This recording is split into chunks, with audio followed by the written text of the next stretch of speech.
New emails from WikiLeaks show President Obama's transition team kept a list of Muslim and Asian candidates for administration jobs. Arab Christians were excluded or put on a separate list. This email also shows the administration was obsessed with gender, race, and religion.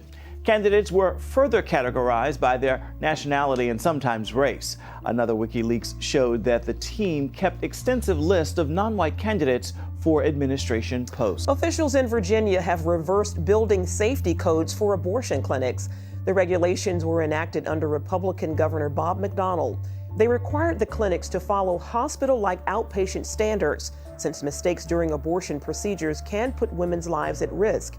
Pro-abortion groups opposed the rules, complaining that they were too expensive for abortion businesses. So Democratic Governor Terry McAuliffe filled Virginia's Board of Health with his appointees, who then overturned the regulation. Lawmakers are vowing to put President Nicolas Maduro on trial after a court that is friendly to Maduro suspended the referendum campaign to remove the unpopular president. An opposition leader says Venezuela's Congress is now in open rebellion after a majority of its members voted that the court decision constituted a coup with government participation. Amid severe shortages of food and pretty much everything else and the world's highest inflation, Venezuela is a country in crisis, reaping the fruits of socialist control. And polls suggest as much as 80% of voters want Maduro gone this year. This protester says, "I have a 17-year-old son. I want my child to leave the country. I don't want him to be here. I'm afraid every time he goes out. That's why I'm here. I can't take it anymore." This woman says, "We're tired of this. We want freedom."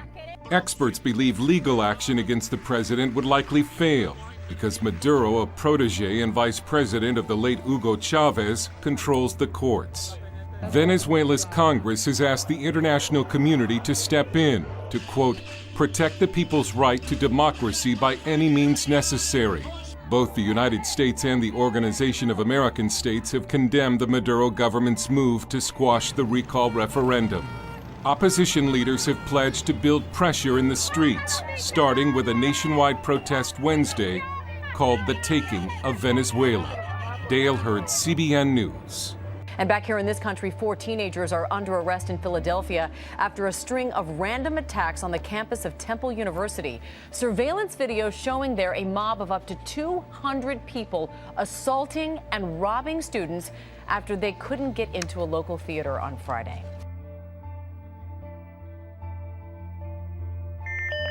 Digital companies typically celebrate a spike in web traffic, the attention they receive from millions of us online.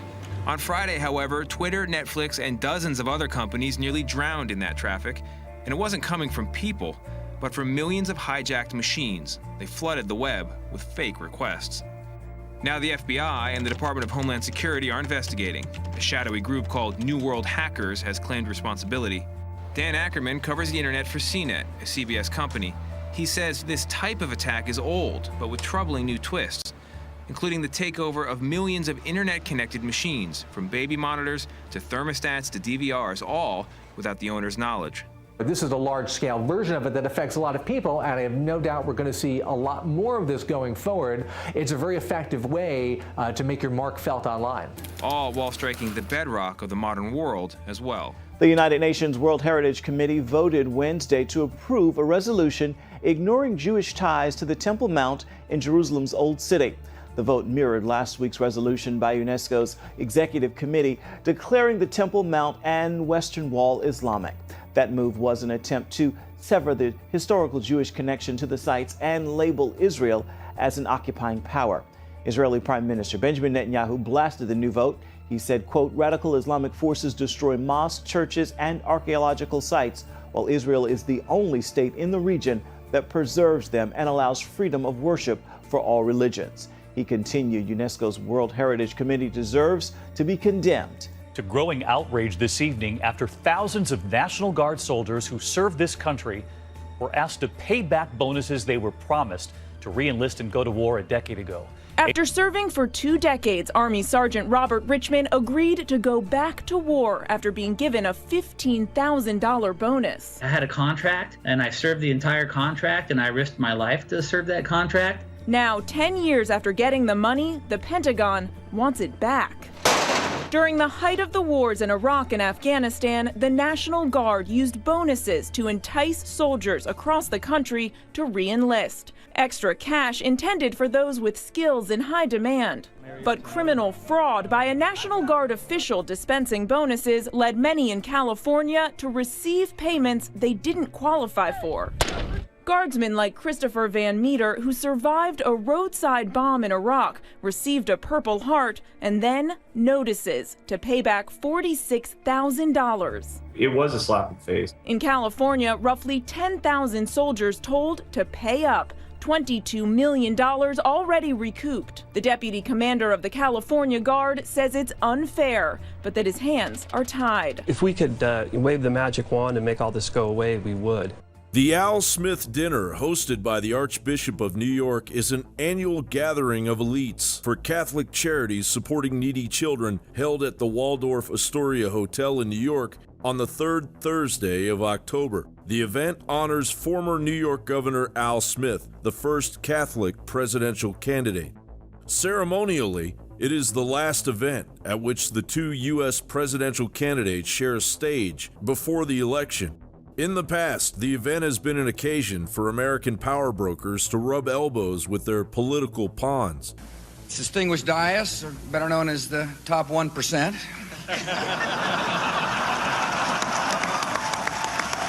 Thank you all very much. This is an impressive crowd, the haves and the have-mores.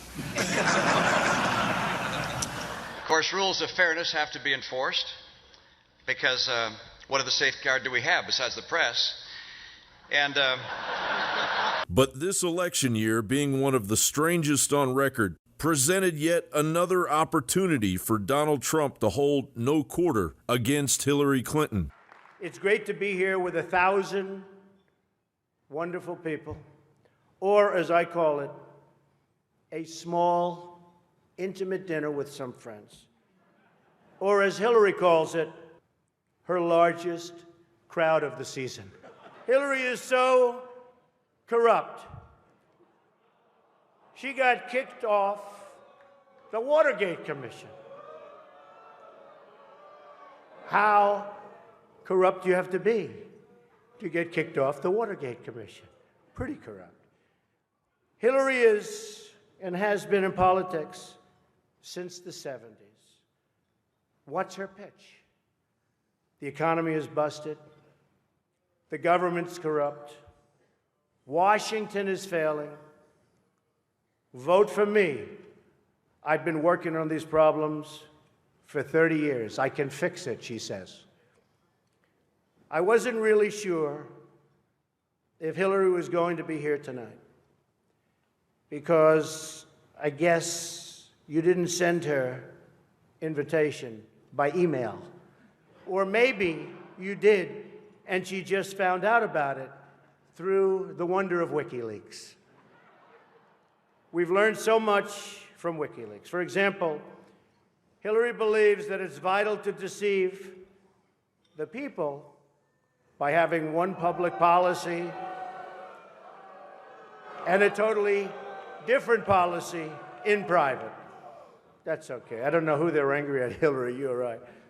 For example, here she is tonight in public pretending not to hate Catholics.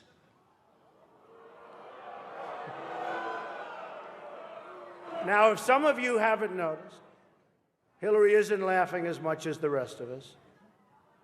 That's because she knows the jokes.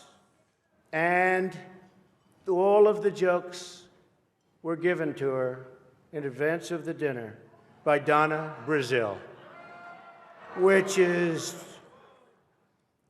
everyone knows, of course, Hillary's belief that it takes a village, which only makes sense, after all, in places like Haiti, where she's taken a number of them.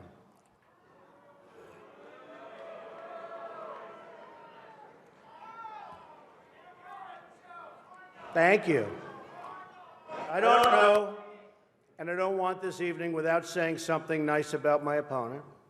Hillary's been in Washington a long time. She knows a lot about how government works. And according to her sworn testimony, Hillary has forgotten more things than most of us will ever know. That I can tell you. Of course, the media will spin this with the intent of containing Trump's populist message while simultaneously falling on their own sword. Truth be told, this is only the beginning. Whatever the outcome of the presidential election, the Clinton crime family will ultimately have to answer to the veracity growing within the American consciousness.